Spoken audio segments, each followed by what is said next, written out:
Assalamualaikum dan salam sejahtera. Ini Agenda Awani bersama saya Nazri Kahar. Program Dui Bahasa ataupun Dual Language Program DLP sudah diperkenalkan sejak 2016 oleh Kementerian Pendidikan Malaysia, iaitu untuk memberi pilihan kepada para pelajar menggunakan bahasa Inggeris sebagai pengajaran dan pembelajaran PDP bagi mata pelajaran sains dan juga matematik oleh pihak Kementerian Pendidikan Malaysia. Program ini di bawah dasar memartabatkan bahasa Malaysia dan juga memperkukuhkan bahasa Inggeris. Tetapi dalam perjalanannya sejak 2016, selepas penghapusan PPSMI, kita lihat ada beberapa perkara berbangkit. Antaranya pilihan kepada para pelajar itu, mungkin ada sekolah tidak ada DLP, ada sekolah menyediakan DLP. Begitu juga di kalangan prestasi pelajar itu, sama ada mereka mampukah melakukan peralihan menggunakan bahasa Inggeris untuk subjek sains dan juga matematik. Adakah guru-guru yang disediakan itu benar-benar mempunyai kemahiran dan juga kepakaran untuk mengajar subjek teras ini dalam bahasa Inggeris, dan begitu juga dari aspek kualiti yang dikeluarkan, sama ada pelajar itu mampu menguasai bahasa Inggeris lebih baik selepas menyertai DLP ataupun status quo sifatnya. Jadi untuk melihat perkara ini, satu isu yang besar, 3 ahli panel sudah pun bersedia dalam agenda Awani pada malam ini, yang membagi Tengku Munawirah Putra, Setiausaha Kehormat Kumpulan Bertindak Ibu Bapa bagi Pendidikan ataupun PAGE. Apa khabar Tengku? Yes. Lama juga. Assalamualaikum. Nazri, thank you for this opportunity. Terima kasih kerana sudi bersama kami di Agenda Awani. Puan Nuraida Yahya, seorang ibu mewakili kelompok ibu bapa. Apa khabar Puan Nuraida? Khabar baik, terima Alhamdulillah. kasih. Terima kasih. Mungkin ada respon ataupun reaksi berkaitan dengan program Dui Bahasa ini. Dan di hujung sana Puan Nur Syamsinar Muhammad, ibu bapa juga, seorang ibu di anaknya berada di sekolah di Lembah Kelang ini. Jadi di mana kita berada sekarang bagi Tengku? Adakah kita sudah mencapai beberapa matlamatnya, antaranya penguasaan bahasa Inggeris di kalangan murid bertambah baik dengan adanya DLP ini, memberi peluang juga akses yang lebih besar kepada pelajar-pelajar yang menyertai DLP untuk menguasai ataupun meneroka bidang-bidang lain selain maths dan sains dalam bahasa Inggeris, dan juga keboleh pasaran pelajar itu sendiri. Apa pandangan Tengku? Okey. Ni isu DLP ni yang dipertikaikan sekarang ialah wujudnya, nampaknya surat perkeliling yang bertarikh November 2020 untuk pelaksanaan DLP tidak diikuti dengan baik.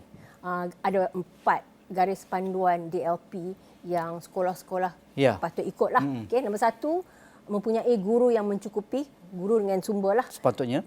Okey. Pengetua dan guru besar yang mempunyai perancangan untuk melaksanakan DLP. Permohonan ibu bapa yang nak buat pilihan ni, dia kena isi borang nak DLP. And then nombor 4 ni, pencapaian dalam bahasa Malaysia untuk sekolah tu sendiri yang ditetapkan oleh KPM yang tu. Jadi adakah itu berlarutan sejak beberapa tahun? Yang tu dari start dia memang macam tu. Tapi sebelum keluar garis panduan DLP ni, yang masa discussion dengan Economic Council, kita ada seminar makmal English lah semua, to just come out with this kind of rumusan. What is the best rumusan to do? And with pemandu, with all the pemegang taruh, KPM punya pegawai semua ada. Ibu bapa, kami pun represent ibu bapa kat situ, NGO semua ada. Jadi rumusannya ada 3 syarat je. Syarat dia, guru yang cukup, parents pilih, guru, persetujuan ibu bapa dengan guru besar, ada perancangan. Yang BM tu tak ada langsung kriteria yang dirumuskan oleh KPM. Tim ni lah. Tim ni. Okey. Dari reaksi Puan Nuraida, adakah ia berjalan seperti yang dirancang? Bagaimana orang kata pun prestasi pelajar kita dan juga reaksi ibu bapa dengan perkeliling yang baru ini?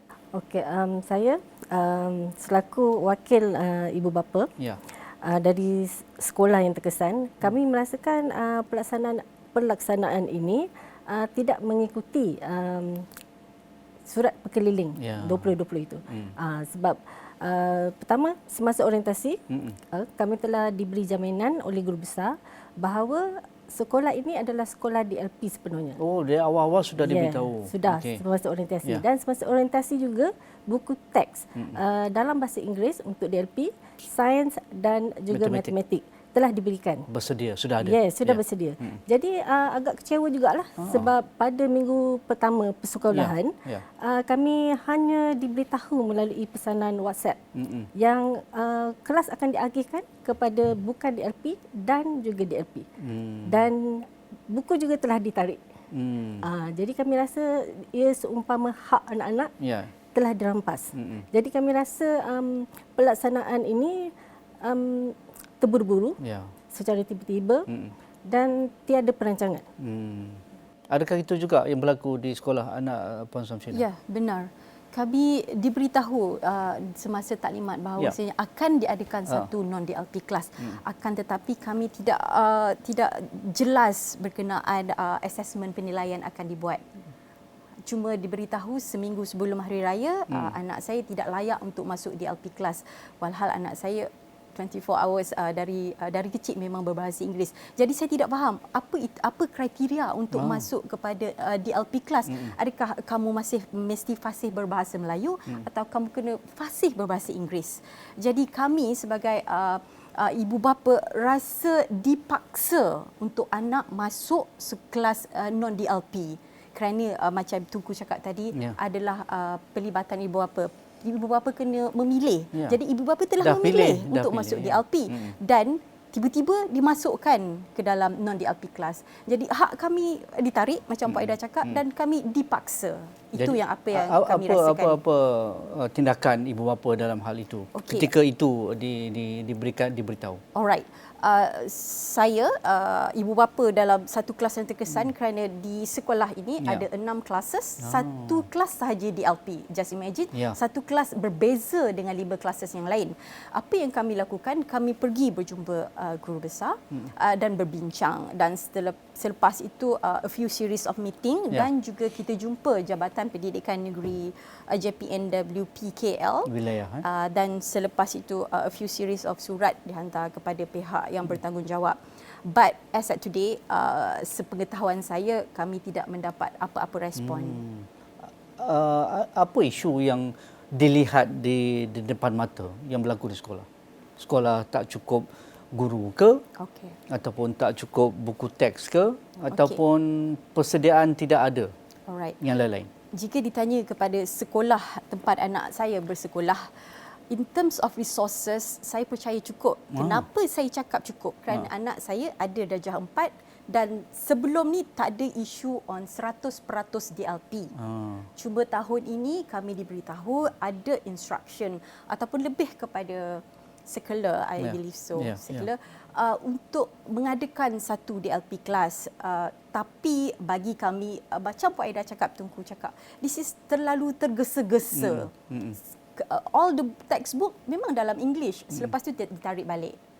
Jadi kanak-kanak ni nak belajar matematik dalam bahasa Melayu. Ini nampak mudah kepada semua, akan tetapi kita sebagai ibu bapa, kita lihat bagaimana anak-anak kita struggle untuk belajar subtraction. Subtraction sahaja ditukar kepada bahasa Melayu. Anak kita orang Melayu, fasih berbahasa Melayu. Bagi saya, untuk berkomunikasi dalam bahasa Melayu bukan satu masalah. Our mother tongue is bahasa Melayu. Jadi kita fasih bahasa Melayu. Itu yang kita nak, bahasa orang luar ni, supaya anak-anak kita will get it, and then kita nak memperkukuhkan lagi bercakap dalam bahasa Inggeris. Adakah itu juga berlaku di sekolah anak Puan Norida? Di sekolah kami hanya ada 2 kelas sahaja yang ditawarkan DLP. Yang sepatutnya 2 kelas ini kedua-duanya adalah DLP. Tapi satu kelas sekarang ni menjadi bukan DLP dan satu kelas saja DLP. So dalam satu sekolah ni kiranya kelas anak saya sajalah yang sekarang ni kelas bukan DLP. Itu situasi yang sama satu sekolah. Dalam satu sekolah satu kelas ni je. Itu memang dan juga seperti Puan Samsina cakap, diorang memberatkan dan mengatakan bahawa anak kami fasih berbahasa Inggeris, jadi mereka dikira kurang sikit dalam bahasa Melayu dan dimasukkan ke dalam kelas bukan DLP. Kalau nak katakan guru pula, tak ada, buku teks tak ada, dah dapat buku. Guru pun guru yang sama. Yang sama. Yang ajar sebelum ni. Yes, guru yang sama. Jadi dari segi tu kriteria tu memang kita semua dah ada. Ya. Bagi Page, adakah ini isu yang sama dihadapi oleh kebanyakan ibu bapa? Buat masa sekarang tak ramai yang datang forward. So tak tahulah macam mana keadaan. Dia orang ini yang datang ke depan ni. Yalah, sekolah ni sekolah yang bagus kan. So anak-anak dia orang ni, ibu bapa ni perhatian dan tahu macam mana nak buat ni. Takkanlah kita nak surrender saja. Tak bolehlah surrender. Kita kena put up a fight, and siapa yang really fight? Adakah itu punca daripada secular tadi tu? I think dia salah tafsir secular, atau adalah tangan tersembunyi yang nak buat benda-benda yang tak tahulah apa yang dia orang nak buat ni. So jadi kita tak bolehlah buat macam ni, sebab kalau ikut surat perkeliling betul-betul lah buat. Janganlah buat sekerat jalan ke nak tarik ke nak tak bagi program ni berkembang dengan baik untuk semua para pelajar dapat menikmatinya. You know, it's beneficial. Even luar bandar pun boleh benefit. Anak-anak luar bandar, ada kajian, anak-anak luar bandar dan B40, dia orang memang nak sains dan matematik dalam English. Tapi dia orang pun susah, ibu bapa yang susah, tak tahu apa nak buat. Ikut sajalah. Kalau sekolah macam tu sajalah, surrender. Selain daripada itu, apa isu yang seringkali diterima oleh Page dalam pelaksanaan DLP? Sebelum ni tak ada. Jadi kita selalu kata, okeylah, awak DLP ni tak macam berkembang. Tak fly lah. Kenapa ada limit? Kenapa lambat sangat? But I think it's the BM criteria yang payah sikit yang membuatkan dia lambat nak grow. So jadi kita perlu ada kajian, kita nak tengok balik BM kriteria ni macam mana? ke tak? Macam mana? Apa dari sudut benchmarknya kan? Exactly. So macam mana kita nak memartabatkan BM tu cerita lain. Itu isu lain. And then macam mana itu tak ada masalah. Itu tak ada masalah. Itu sebab kita dalam sekolah tu you buat assembly dalam BM, you pengumuman dalam BM, semua dalam BM, and then budak-budak subjek-subjek lain pun dalam BM. Jadi dalam English ni lain, sebab STEM, lingua franca is English, and then internet. Semua dia orang boleh belajar dalam internet. Ya. So basically we want this continuation of DLP to continue better. Jadi pengalaman Puan Samsina misalnya, program DLP dijalankan kepada pelajar sebelum ini, ada masalah? Sepengalaman saya, macam saya jelaskan tadi, anak saya darjah 4. Saya tak ada nampak dengar any complaint from teachers saying that kita tak cukup resources. Tak ada. Jadi saya tak nampak kenapa perlu memansuhkan 100%. Sebab itu saya kurang jelas. Ibu bapa juga kurang jelas. Lah. Jadi kalau mungkin kementerian ataupun pihak berwajib boleh menjelaskan kepada kami. Kerana memertabatkan bahasa Melayu, I think dalam 20 hours belajar bahasa Melayu, itu termasuk agama Islam, you know, all the subject. Cuma untuk belajar English ini, sains dan matematik sahaja. Jadi kita pun tahu sains dan matematik ni is growing. They are using the technical terms tu semua dalam English. Jadi untuk sediakan anak-anak kita ni, kita nak pandang jauh ni. Jadi saya sangat-sangat berharap pihak-pihak berwajib akan look into this matter. Tengok balik. Kami memang mengharapkan sangat-sangat DLP dikembalikan kepada kami. Puan Nurhaidah, ini bukan polisi yang memberi pilihan kepada pelajar dan ibu bapa untuk menerima DLP ataupun tidak. Tetapi mengapa dalam konteks ini, saya faham kalau salah betulkan, seolah-olah ada paksaan untuk tidak menerima DLP. Ya, saya setuju. Kami sebulat suara sebenarnya, ibu bapa dalam kelas ni bersetuju memang macam ada paksaan untuk menerima kelas bukan DLP. Sebab kami tidak diberi taklimat, tidak ada perbincangan hanya melalui WhatsApp. And then apabila kami pergi bertemu dengan guru besar kata ini adalah arahan secara lisan. Jadi tak ada black and white, tak ada payah surat je. ya. Jadi kami rasa benda ni telah dipaksa lah. Dipaksa ke atas anak-anak kami dan juga pada kami sebagai ibu bapa, sebab kami sudah membuat pilihan. Sekolah ini 100% DLP. Jadi bila dah jadi macam ni, betul, kami rasa macam ini adalah satu paksaan untuk menerima. Untuk tidak menerima DLP. Untuk tidak menerima. Bagaimana peranan PIBG? Adakah ia satu umbrella mewakili ibu bapa setiap sekolah? Itu adakah ia juga menjadi satu platform untuk berbincang dengan pihak sekolah, pengetua dan juga guru besar?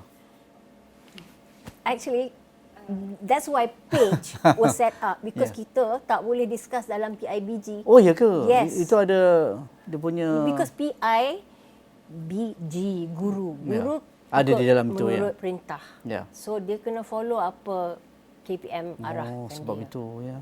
So kalau kita nak fight, kita kena keluar dari PIBG and take it somewhere else. Ada sekolah-sekolah lain bermasalah yang sama pandangan Puan Samsina? Sekolah Yang rakan-rakan lain lah, ibu bapa lain? Macam yang Atau kita tahu poskens ni, sama? saya rasa sepengetahuan kami sekolah-sekolah yang sama saja. I think dekat area sekolah saya, anak saya ni ada juga isu ibu bapa ada suarakan tapi tidak pergi jauh. Tak pergi jauh. It's a big school tapi saya, because I have friend dekat sana, so dia kata macam senyap di situ saja. Terima sajalah.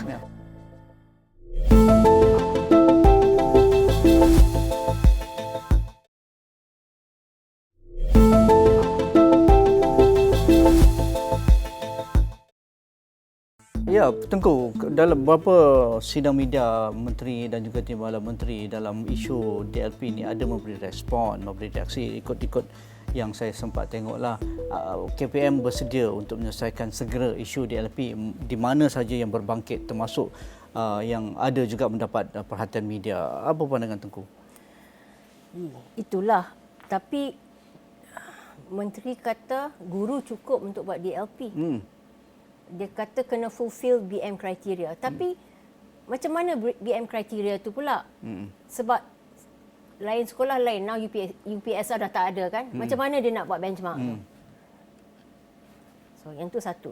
And then kita tahu sekarang ni dekat IPG, guru-guru diajar dalam English for Science and Maths. Yang untuk guru-guru yang DLP ni yang lah. training. Ya. Sudah. Guru-guru DLP ni lah. Yalah. So guru ada sedia. And then guru ni pun dia produk PPSMI. So dia dah ada demi seamless movement. So dia memang ready. So jadi kalau nak anak-anak kita ni better in science and maths and all and take advantage of the STEM for the future, we're talking about all these actions and all this economic well-being. Science and Maths kena buat in English and buat betul-betul. Tak bolehlah half-heart macam ni. Sebab rasanya ini macam desakan setengah-setengah pihak.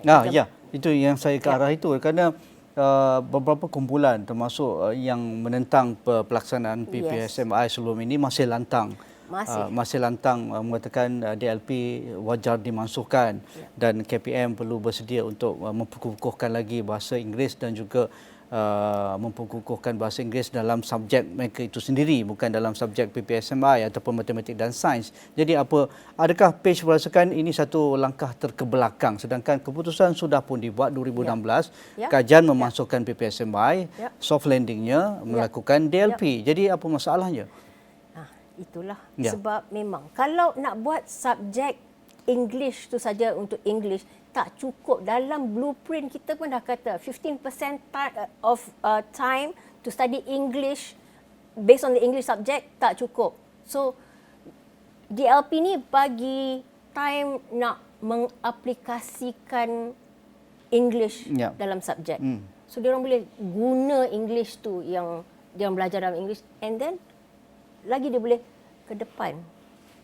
So that's. Adakah ini satu ruang yang boleh dibawa ke tengah untuk perbincangan seterusnya dengan KPM dan pemegang taruh yang lain supaya ada situasi menang-menang, DLP diteruskan, dan memperkukuhkan bahasa Malaysia itu sebagai syarat yang sudah pun dimaklumkan sejak awal pelaksanaan DLP, tetapi dari sudut kriteria bagaimana benchmark bahasa Malaysia itu yang seringkali diangkat oleh ibu bapa, adakah itu sebenarnya yang mahu dijernihkan, dijelaskan oleh KPM?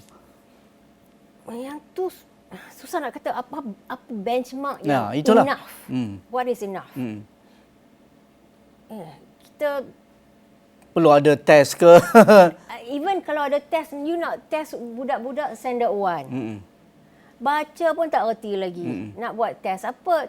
And then if you kata ini nak untuk memartabatkan BM dia orang, tapi bagilah Canin merangkak pun tak betul lagi. Lepas tu you nak BM punya curriculum ni pun, masa you and I were in school, you're different. Ya. Masa now you tengok, there was one textbook I saw, math in BM, mencerakinkan budak umur 10 tahun. Tahu ke mencerakinkan tu apa? Nak tolak campur pun susah, nak mencerakinkan. Make it simple. So sometimes it's simplicity, so they know how to use it better. Tapi kadang-kadang yang bombastic word sangat tu susah. Ya. Adakah itu juga satu ruang untuk kita lihat ataupun kaji semula DLP itu supaya ditambah, kalau ruang itu tidak cukup untuk 2 bahasa, mengapa tidak untuk diajarkan dengan bahasa-bahasa mother tongue mereka dan sebagainya? Ada sekolah Chinese sekolah Chinese school, sekolah Tamil dan sebagainya. Sekolah Tamil memang buat in Tamil, but sometimes they want to do it in English. You can see why, because there is everything is in English. Even the Tamil school wants to do it in English. Jadi adakah page sudah mendapatkan lebih banyak reaksi untuk dibawa ke depan daripada ibu bapa dan juga wakil-wakil di sekolah misalnya? Kalau ini berjaya, memanglah lain-lain sekolah atau ibu bapa akan datang kata kita punya sekolah pun affected juga. Ada sekolah yang affected, tapi diorang macam silent sajalah, surrender. Sebab dia kata tak apalah, nanti saya buat sendirilah. Saya tuition ke apa-apalah. Bagi Puan Noida dan Puan Samsina, apa kesan kepada anak-anak dalam isu ini? Macam anak-anak kami, dia macam kira satu rasa rendah dirilah, sebab rasa macam not good enough kan, tidak cukup baiklah untuk masuk dalam kelas English. Jadi itu salah satu. Lepas tu macam dari segi pembelajaran, sebab diorang dah dalam bahasa Inggeris semasa di tadika. Jadi apabila masuk ke sekolah kena belajar bahasa Melayu, jadi kena tune balik otak tu. Jadi kena tukar kan. Jadi ini memang mengambil masa yang lama jugalah. Walaupun macam cikgu kata bagi peluang lah, nanti 6 bulan boleh lah. Tapi bagi kami, kenapa tidak teruskan saja? Kenapa tidak mula di awal penggal? Kenapa nak berlaku di pertengahan? Lepas tu subjek ni subjek yang kami rasa adalah atas pilihan kami, sebab kami tentulah tahu minat anak kami kan, dan hala tuju untuk masa depan diorang. Jadi bila jadi macam ni, anak-anak pun rasa macam terkesan juga. Demotivation lah, demotivated. Puan Samsina, adakah begitu juga anak? Saya bersetuju 150% kerana apa yang Puan Aida cakap, saya akan cakap benda yang sama. Kerana macam di sekolah anak saya lagi, ini 2 kelas, ini 5 kelas, 1 kelas berbeza. Daripada darjah 1 hingga darjah 6 akan ada perbezaan itu.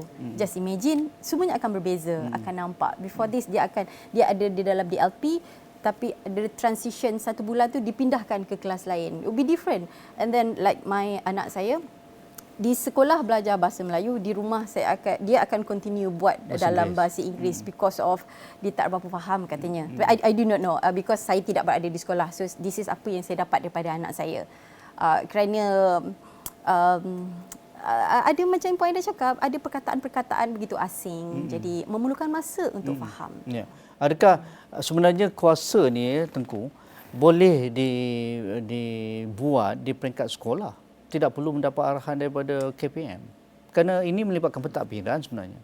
Tapi kalau arahan dari atas, guru besar pun Tapi kena kalau menurut sudah perintah. ada syarat yang cukup, guru Correct. sudah ada, Itulah. buku teks sudah ada, pelajar sudah bersedia, ibu bapa sudah membuat pilihan. Jadi apa isunya? Itulah, tak Adakah ikut. empowerment ke peringkat bawah itu tidak cukup?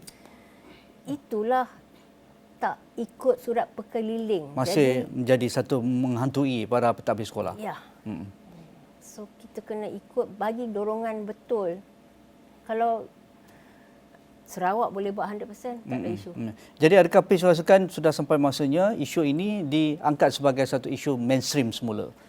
Ya, sebab yang kriteria BM tu pun, okey, DLP ni masa dia buat dulu-dulu, ini adalah jalan tengah yang accepted by everybody. Yeah. Because kalau tidak, it's English medium school. English medium school lagilah tak boleh. Lagilah, you know. So, jalan tengah is Science and Maths English, semua dah ada. All the sumber, no problem. Yeah. Because it's from PPSMI. Adakah PIS bercadang berjumpa dengan menteri misalnya dalam masa terdekat? Kita dah minta, Ya. tapi tak ada respon. Belum lah. dapat reaksi lagi. So yang inilah DLP kena ada penggerak Ya. yang tegas. Ya, benda ni untuk sudah menjadi polisi menjayakannya. kan, benda ni sudah menjadi dasar. Program. Sudah Actually, jadi itulah program. yang Menteri Ya. kata program. Tapi kalau program pun janganlah buat macam ni. Baik jadikan dasar. Kalau dasar dia ada power sikit maybe. Okey. Jadi apa pesanan Tengku kepada pemegang taruh yang lain supaya isu ini dilihat secara serius? Itulah BM ni Ya. sentiasa di jiwa kita. Okay? Mestilah menghayatinya. Tapi English ni, kalau nak buat study science and maths in English, itu adalah pelajaran. Itu adalah hak ibu bapa. Yang tu yang dia pilih. Mengikut Akta Pendidikan, anak-anak harus dididik mengikut hasrat ibu bapa. Yang tu final. Bukan hak, bukan mengikut pejuang bahasa. Jadi kalau nak ibu bapa, bilangan ibu bapa lagi besar pada bilangan pejuang bahasa sebagai pengundi. Jadi dulu-dulu masa buat PPSMI tu ramai Ya. ibu bapa yang nak. So memang ramai orang, samalah statistik dia. So itulah ibu bapa nak. Tapi kalau nak kena protes, susahlah ibu bapa tak nak protes. Tapi dalam Facebook, kalau nak suruh buat grup Facebook, kalau nak support numbers, memang ada. Memang ada. No problem. Okey, ya, kita akan buat susulan lagi apa yang dimahukan oleh ibu bapa dalam program DLP ini termasuk dari PAGE. Terima kasih Tengku Munawirah Putra, Setiausaha Kehormat Kumpulan Bertindak Ibu Bapa Bagi Pendidikan ataupun PAGE, Puan Nuraidah Yahya dan juga Puan Nur Sinar Muhammad atas masa yang diberikan dalam kita melihat isu dan juga cabaran DLP di peringkat pelaksanaan di sekolah-sekolah di negeri dan daerah di luar sana. Jadi itu sahaja bersama saya Nazri Kahar malam ini. Assalamualaikum, insya-Allah kita jumpa lagi.